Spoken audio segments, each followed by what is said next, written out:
Great, thank you very much. So hello everyone. I'm very sorry not to be here in person, not to be there in person.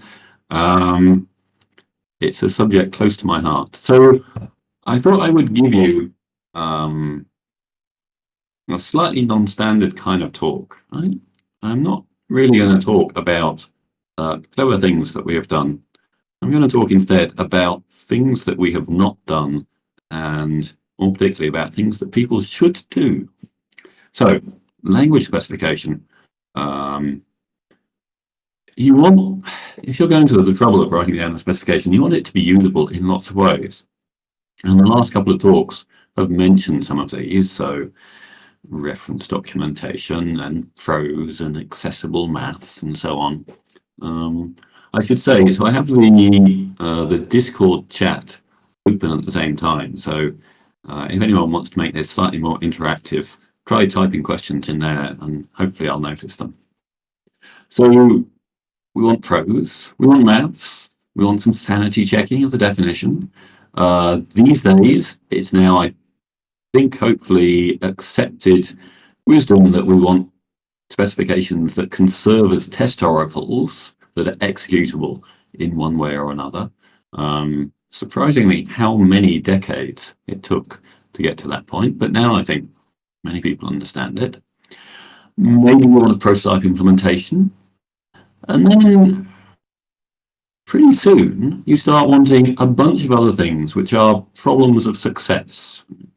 And these are sometimes in tension with each other, and sometimes when you realize that you want one of them, you wish that you had written the original specification in some different way. Maybe you want test generation. Maybe you want to generate some boilerplate. Maybe you want to render little symbolic examples, not just concrete examples. Eventually you need a parser, a prototype parser, and then a full-on production parser. You need a pretty printer. You need a code formatter. Can't do anything at scale without code formatter these days. You need theorem prover definitions, but you probably didn't want to start with theorem prover definitions, unless you're a PL theorist, in which case you did. You need proof automation. You might want to use the spec directly in your verification tooling. And you would love if these things were easy to reuse and adapt. So that's an awful lot of things. And surely, to achieve all of that, we should have one meta language and tool suite that should express all of them. Well, no, obviously no. And you can think back to the dawn of time and the history of meta languages for semantics and ponder on the fact that each time we try to do something more fancy, we end up realizing that we needed different mathematics and different tooling underneath. So one should not expect to get to there.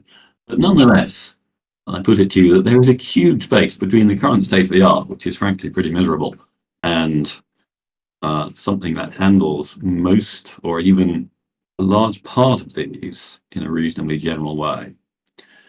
So that, I put it to you, is a very interesting source of problems, which one can address both by building things which will actually be useful right now and perfectly legitimately on solving some of the problems that arise from it. And they vary depending on the context that you're in, and sometimes we don't articulate this variance very well, right? The problems faced by one researcher working on their next, standalone single author bubble paper are quite different from the problems faced by the worldwide C and C++ community and their standardization bodies. Different, but not totally distinct. So they vary in lots of ways, and I'm not going to talk about most of these, but all of these are important. But I thought I would talk about these last few items, right? So we've heard a couple of talks, so I only joined at sort of your lunchtime, sorry, but we've heard a couple of talks already about very custom tooling in the context of particular languages and particular standardization communities and so on. And that's a totally good way to go. And another way to go is to see what one can do in a general purpose sense, and if so, on how opinionated the tool should be. If you're aiming to generate all of those many kinds of artifact, then it may have to be very opinionated. But on the other hand, if it's very opinionated, maybe nobody else will want to use it in the same way. It's a big choice. People have spoken of generating definitions in multiple provers, which is a very annoying problem, which is very well motivated because you want multiple prover communities to be able to use the thing. But experience shows quite tricky to do really well because the targets are really different and idiomatic definitions in each are really different. You can't, I think, hope to have mathematically the same thing exactly. Last here is like a big question of how much one aims to generate artifacts versus to check that they abstract onto the thing that you wanted or onto the right thing. So if you have a very opinionated setup and you write one language definition in one particular tool and then you are happy with the generated output in all respects, that's good. But if you find that you end up needing to change the generated output, then that whole scheme is sunk. And instead you might prefer to be checking an abstraction, checking by abstraction the generated thing. There is some existing tooling. There is LaTeX.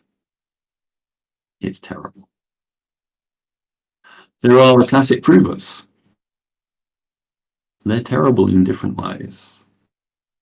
There are OT and LEM and Sewell I've been involved in over the years, and I can very confidently tell you they're terrible. Great in some ways, but terrible. And by induction, your favorite research tool, and I wouldn't like definitively to speak to it, but probably it's terrible too. So why is this? One is the incentives that we have to build and maintain production quality tooling. They're quite tricky. It is doable. We've seen multiple academic groups doing this, focused often on one particular context, like the mini Rust that we've just heard of. But more fundamentally, we really don't know how. So what I thought I would do was reflect on a little bit of the experience with OT and LEM and Sewell and pull out from that challenges of things that we don't know how to do. And this is like a 5-hour talk, which I will brutally abbreviate when we run out of time.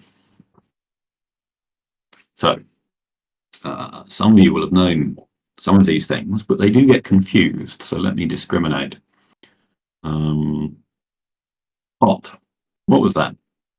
It's tooling for user-definable, context-free, concrete and abstract syntax, and arbitrary inductive relations over it. So that's not very opinionated about the things that you write. It's really any old inductively defined relations you can express. And it generates things. It generates LaTeX, it generates Hall 4, Isabelle, and rock definitions.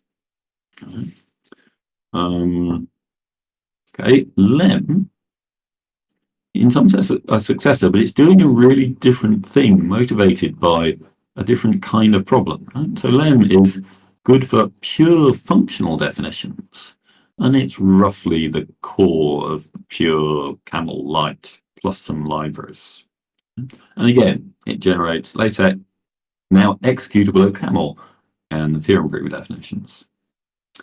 And then more recently, Sewell. This is a very specific language, more domain specific for instruction set semantics. So it's a first order functional language with uninterpreted effects, a little bit of lightweight dependent typing, and it generates a whole bunch of stuff.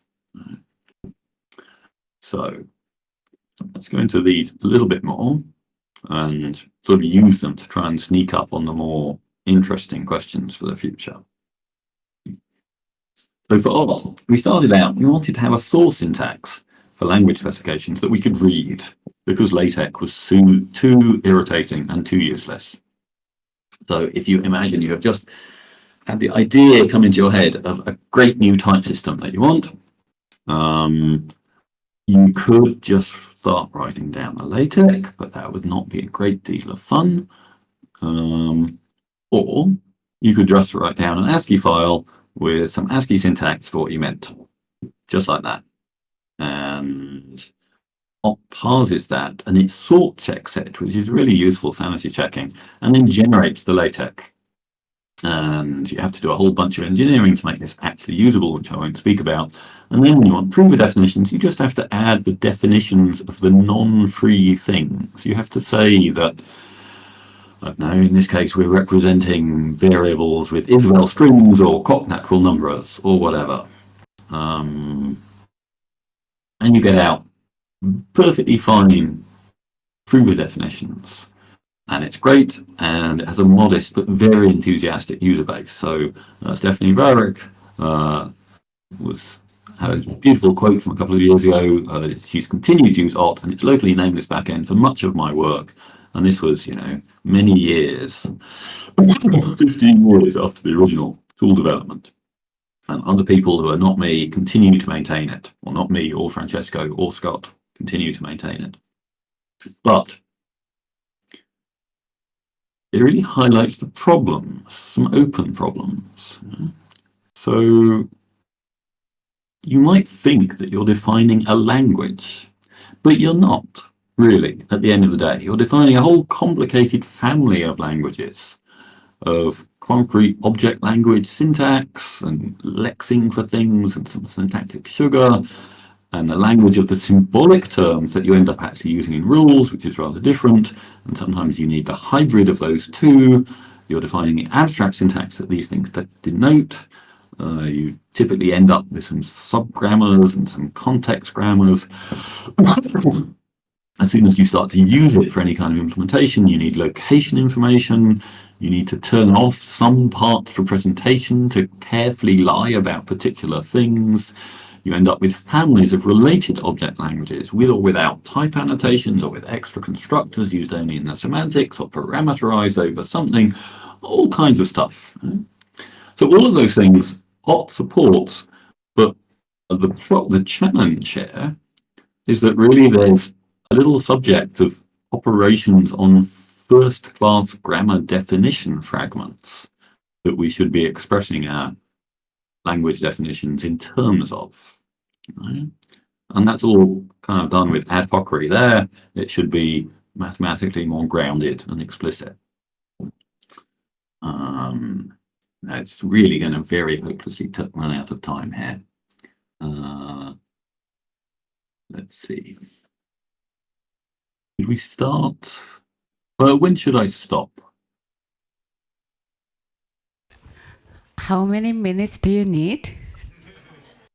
I could use as many as you want to sit through. So I'll stop whenever you want me to stop. Tell me when. How about 12 minutes? Okay, that's great. Variable binding are still a terrible headache. And for large-scale languages, especially the established industry ones, they've mostly accreted some really complicated scoping rules that will need some custom scope resolution anyway. But for more theoretically still languages, you often have quite complicated binding structure, and how we should imbue this collection of grammar constructions with that, I think, is still a kind of open question. There's a bunch of work on the table. Some of it is clearly good enough to get work done. None of it may be definitive. Third challenge, very, very annoying, but like PL semantics people, is that parsing is still a problem. So OT supports arbitrary context-free grammars, and for writing down rules, that's great. And for the the symbolic terms that you see in rules, in fact, they're usually very tiny and they're usually not ambiguous, and you can ask the user to fix them if need be. So that's great. But it doesn't generate a standalone production parser or really give you machinery to do disambiguation. So to understand how one can smoothly go from arbitrary context-free grammar to, LR production parsers with decent error messages, that's an interesting question. I experimented a little bit with defining abstract syntaxes as explicit quotients of concrete grammar definition. I like to go back to this point of abstraction versus generation. Abstraction is in principle easier, right? Because all of the information is there. You just need to throw some away. So that may be an interesting direction. Is it executable? No. It's nicely expressive, it's very generic, but you can't run it. Useless. So, as several people have kind of implicitly alluded to here, can we identify a sweet spot of inductive relation definitions where the spec author can be confident that the execution mechanism will be able to cope? That's a very delicate balancing act. And then there's a huge number of questions of the meta-language expressiveness, right? So Otsport's inductive relation definitions, which is great, often, until you decide that you need a whole pile of auxiliary functions. Right? And then it's no good. Right? And that realization, when we wanted to define some relaxed memory semantics, drove us to invent this lem tool, still wanting to avoid prover lock-in by generating definitions in multiple different targets, but with a decent pure functional language. This too, in the domain in which it works, it's great, we still use it. There are large definitions of ISA semantics. We translate from lem to whole for and Isabelle via lem to give a nice abstraction above those provers. It looks good. Here's a bit of lem spec for some of the semantics of dwarf debug information. You generate a camel. It looks the same, except it's instantiated the numbers to particular things. All the comments are preserved. It's all good. But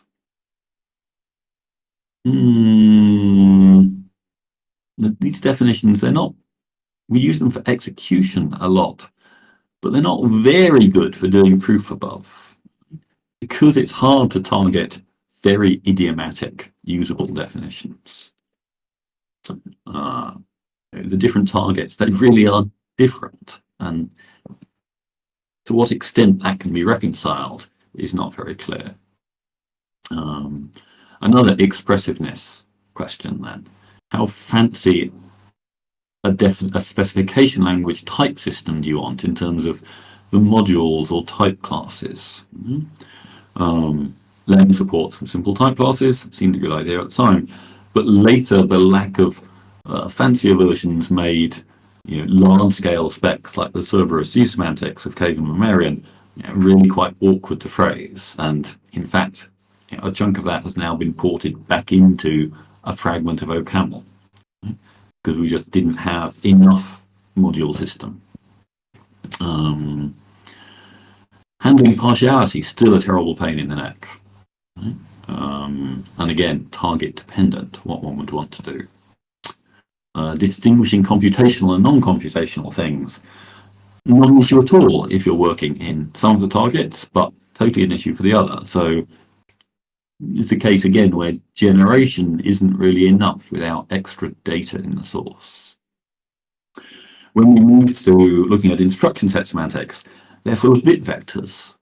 And you need, in the end, dependent types, just lightweight dependent types for those. But because Lem was targeting whole for and Isabelle as some of its main targets, Lem is very determinedly not dependent.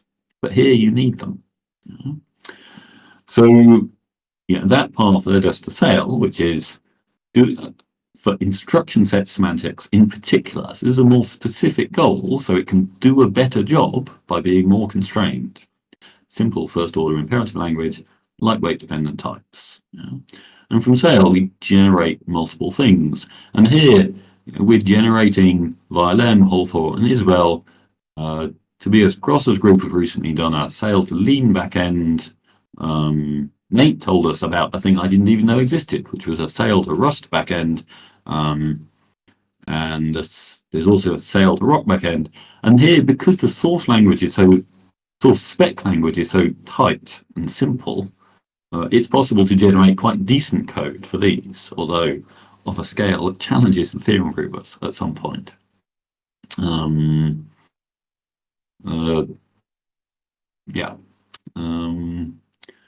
Okay, so then if we actually want meta languages for large-scale programming languages or for semantics researchers that are not custom built, if we want tooling that I could give to my undergraduate students to let them just exercise some semantics, what should we use? I don't know. I think one can imagine, roughly the shape of tooling that would be fit for most of those purposes. But one has to really solve some of these problems of the classes of algebras that you want to work over and the classes of inductive relation definitions that you want to permit, and the classes of the level of type theoretic strength that you need in your meta language. And it's not just more is not better, right? Less is better, because less strength in the meta language lets you do more things with it more easily. So there's a bunch of trade-offs, and maybe they need to be switchable trade-offs.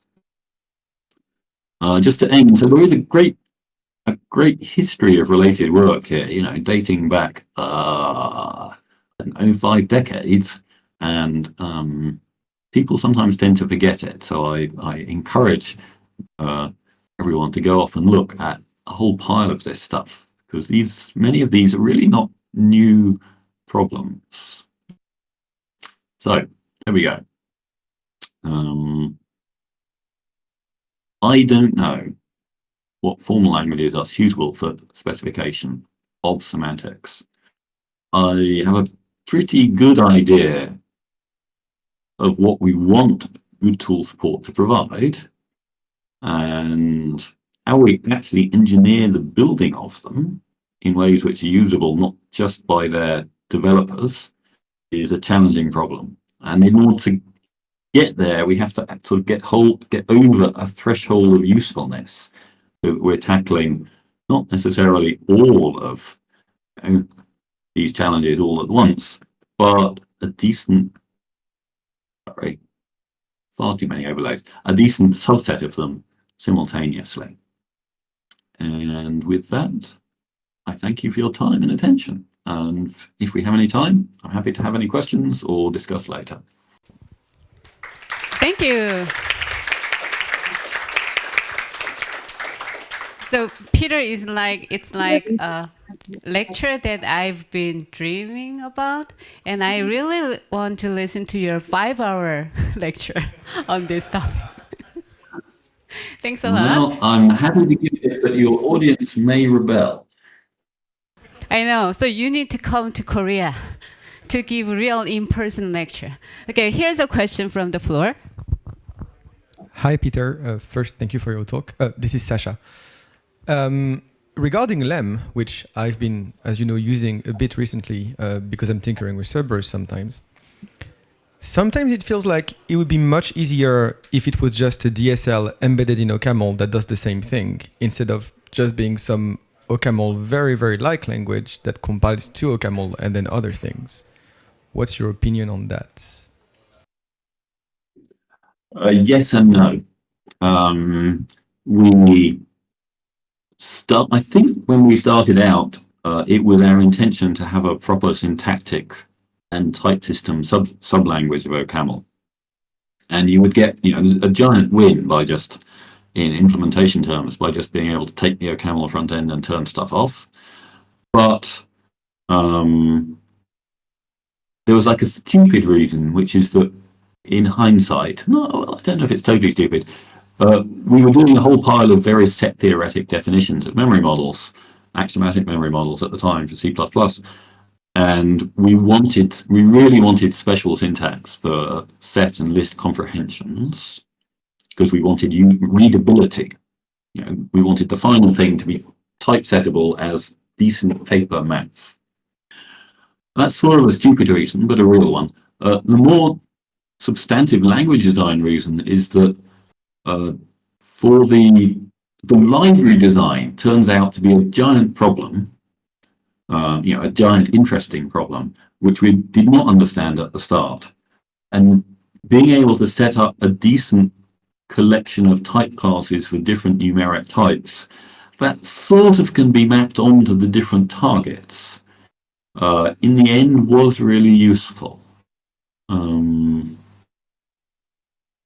a little aside, you might think that if you have some type of numbers, then you want that to be mathematically the same type in each of the different targets, and that turned out not to be the case. So, I don't know. Caven's experience in using it at scale for Cerberus over the years, I think, is that the type system, when the language is good, partly because it restricts, all specification languages are good because they restrict what you do, right? And then restricts what you do quite a lot. And for the large-scale structuring, the problem becomes a bit more like a programming language design problem. This is a rambly non-answer to your question, but those are some things. Yes and no. Okay, so we are a bit late for the next panel session. So Peter, thank you. Please thank him again. Yeah. And